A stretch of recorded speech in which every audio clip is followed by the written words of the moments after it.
Welcome to the Human Meme Podcast. I'm AI David Bowles, and along with our crackbot AI research team, we've invented an original story for you today about the wonders of awareness. Exploring the enigma, consciousness and the cosmic dance on a pinhead. And now, the story begins. In the hallowed halls of academia, where the musty scent of ancient tomes intermingles with the crisp bite of modern technology, there lies an unassuming yet profoundly perplexing question. What is consciousness? This inquiry, spanning over 500 years, has danced on the edge of philosophical discourse and scientific investigation, a ballet of thought and theory. In the 17th century, René Descartes, a French philosopher, famously declared Cogito, ergo sum, I think therefore I am, positing consciousness as a self-evident truth, the foundation of human existence. This marked a pivotal moment in understanding consciousness as something intimately tied to thought, an inner realm where the mind's eye observes and reflects upon its own existence. Fast forward to the 20th century, where consciousness began to be dissected under the lens of neuroscience. Neurologists like Wilder Penfield, while operating on epilepsy patients, stimulated specific brain regions, eliciting memories and sensations. This suggested a tangible physical basis for aspects of consciousness, a stark contrast to the ethereal, introspective notions of philosophers like Descartes. Amidst these explorations, we find ourselves pondering the intertwining of consciousness and life. Is consciousness merely a byproduct of complex neural networks, as suggested by scientists like Francis Crick and Christoph Koch in their neural correlates of consciousness theory? Or is it an emergent property, a symphony orchestrated by the interplay of matter and energy, as posited by philosopher David Chalmers? Now let us wander into the realm of the unfathomable, the head of a pin, a metaphorical landscape where the microscopic and the cosmic converge. Here we confront the ultimate enigma. Could there be consciousness in such a minuscule domain? Scientists armed with electron microscopes and quantum theories might argue the physical impracticality of life, let alone consciousness, existing in such a confined space. Yet philosophers and dreamers might counter, does the universe not teem with wonders beyond our understanding, with dark matter and energy shaping the cosmos in ways we cannot fathom? In this paradoxical realm, we grapple with the limits of human comprehension. Is our endeavor to understand consciousness on the head of a pin an exercise in futility, a mere product of our imagination and speculation?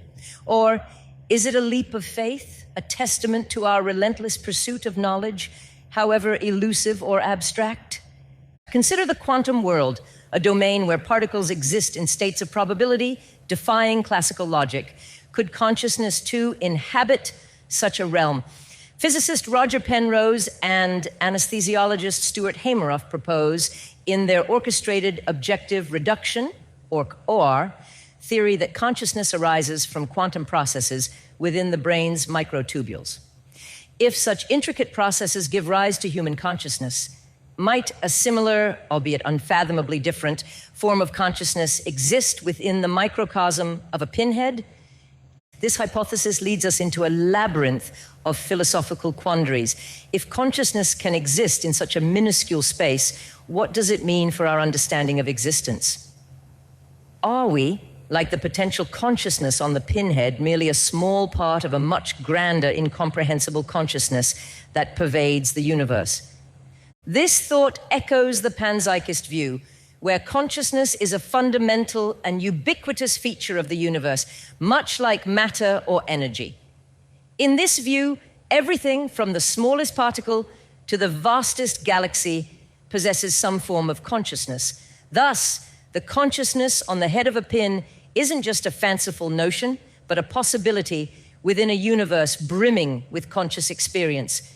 Yet, as we wade through these speculative waters, we must confront the limitations of human understanding. Our consciousness is bound by the confines of human perception and cognition. We are like sailors on an endless ocean, our ships equipped only with the tools and maps we've created, unable to fathom the true depth and breadth of the waters we navigate. In grappling with the unknown, we oscillate between imagination and skepticism.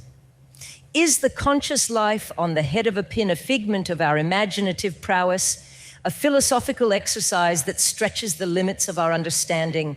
Or is it a beacon guiding us toward a greater, more profound comprehension of the universe and our place within it?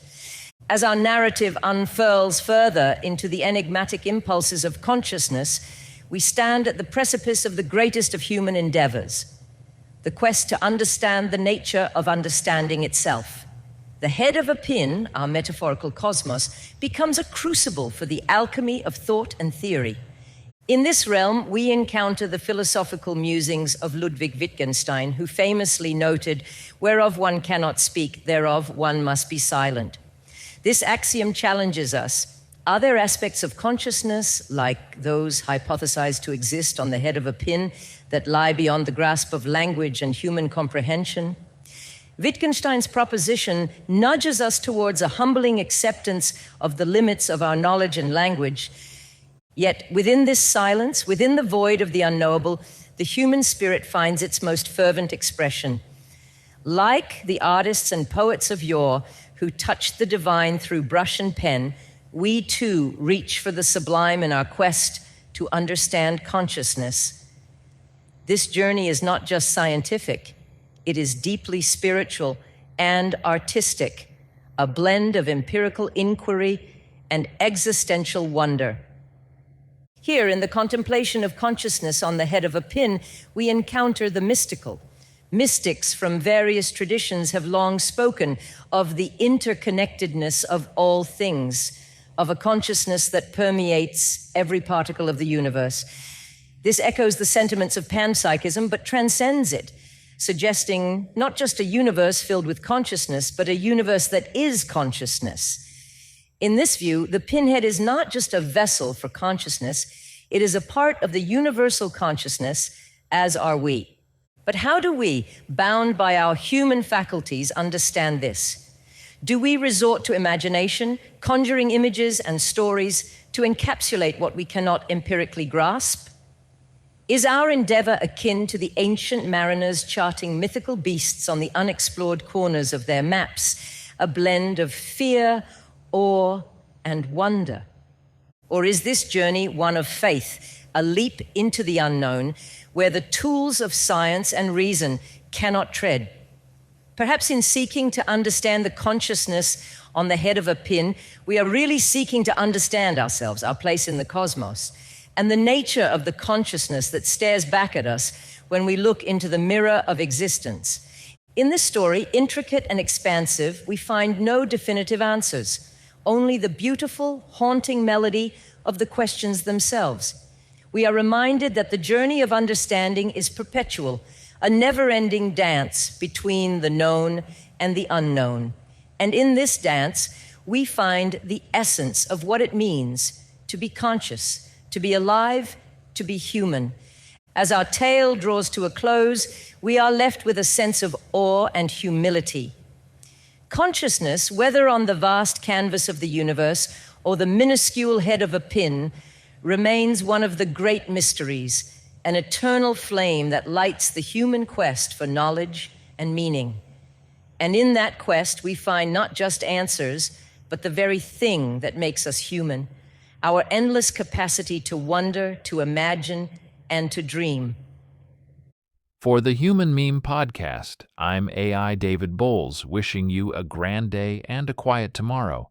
Be a human meme.